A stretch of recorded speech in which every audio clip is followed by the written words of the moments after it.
I'm Gretchen Sable, and here we are back again at the Information Session Program for SSTS Program Administrators. This is Talk 7 of 13. With me today is Barb McCarthy. Barb is our SSTS Product Registration Coordinator. In this talk, we're going to be talking about the expectations of local programs for maintaining accessible records, managing compliance, and submitting an annual report to the PCA. Some of the learning outcomes that we are hoping that you'll get out of this would be to identify the need to maintain SSTS records, identify SSTS compliance triggers such as zoning and building permits, point of sale and operating permits, and complaints, and then understand the requirement for all SSTS programs to submit an annual report by February 1st of each year. So again, we're working our way around the wheel here. This is stops the 3, 4, and 5 in the program administrator role, wrapping up the role of the program administrator. So as the SSTS program administrator, you'll need to make sure that SSTS records are maintained as part of the program. And those records need to be accessible. Where those records are kept are typically at each local unit of government, where they house their records at their offices. What records need to be kept? There's a list here you'll see on the slide. The records include permit applications, designs of systems, construction permits that are issued, also the soil verifications that are done. That'll be in another presentation. We'll talk more about soil verifications. Various types of inspections that are done. And those would be inspections for new construction. That would be for brand new homes and for existing homes where replacement systems are put in the ground. And then existing systems where actually compliance inspections are done to ensure that compliance is being achieved on those systems. Also part of the records would be any of your documentations regarding compliance or non-compliance. So those would include the certificates of compliance and the notice of non-compliance. And any correspondence that's associated with that, if there's complaints, point of sale follow-up, those types of things where you have to have correspondence with a landowner, other people, that would also be part of the record. And then finally, some of the systems are required to have operating permits. Operating permits are those permits that are issued to ensure that systems are going to be maintained in the long term, and that those would also be part of record keeping at the local unit of government. How you maintain those records? In the past, many local units of government would keep paper copies. The stack, as you can see in this slide, would grow very quickly if you have a fairly large county with a lot of systems going in the ground. Many local units of government are looking at storing those records electronically. Some of them may actually be submitted electronically, or if they're paper copies that are submitted, they'll scan them and then put them in a file according to a property identification number or any other property identifier. If you're going to have electronic storage, of course, you'll need support from your IT department, and then also office support staff to help with the paperwork. Next, we're going to talk about managing compliance and the way that SSTS compliance occurs at the local level. Triggers for compliance inspections for existing systems are a really good way to get information as a local government entity on the quality of systems in your jurisdiction. There's some triggers that we'll talk about here that you might want to include in your ordinance. One would be that whenever you issue a building permit, a condition of getting that building permit would be that they have to have their septic system inspected. The way that the system works, the regulatory system works, is that when you have an inspection and the system fails, they're put in a time frame for an upgrade. And so you can go ahead and get that inspection conducted.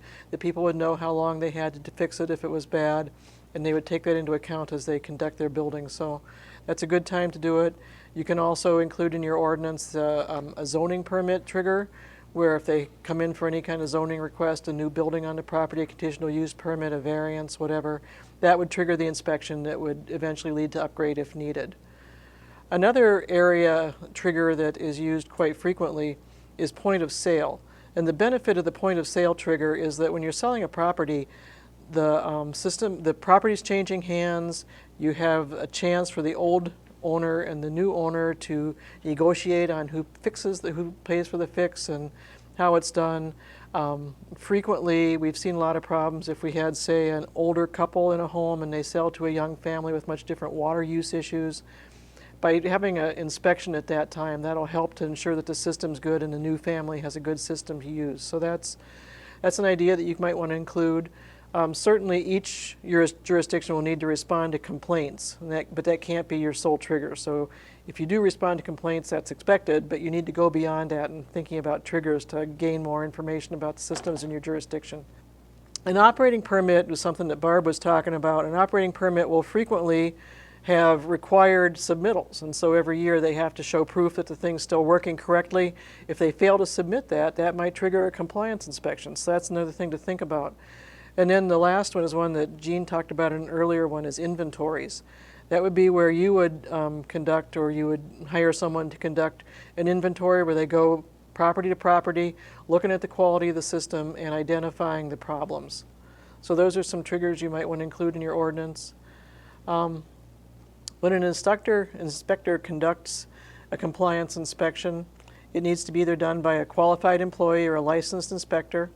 They need to file a form then. So they're going to conduct their inspection, they're going to look at certain components that relate to compliance, and they're going to either issue a certificate of compliance if it meets them, or a notice of non-compliance if it doesn't.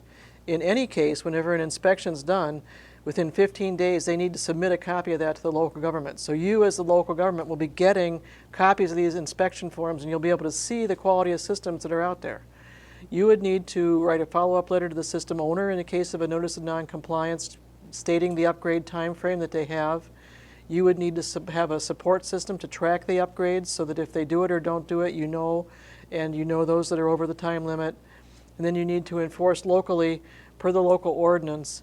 And if it's a straight pipe, there's actually additional state powers that can be brought to bear.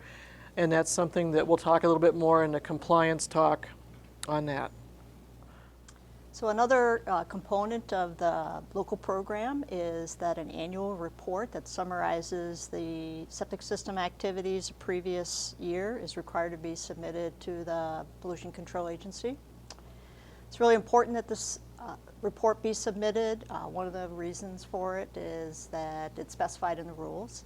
But it also, I think more importantly, really summarizes our efforts out there through local units of government in improvements in septic systems statewide. So we use it to summarize SSTS efforts and put together an annual report each year.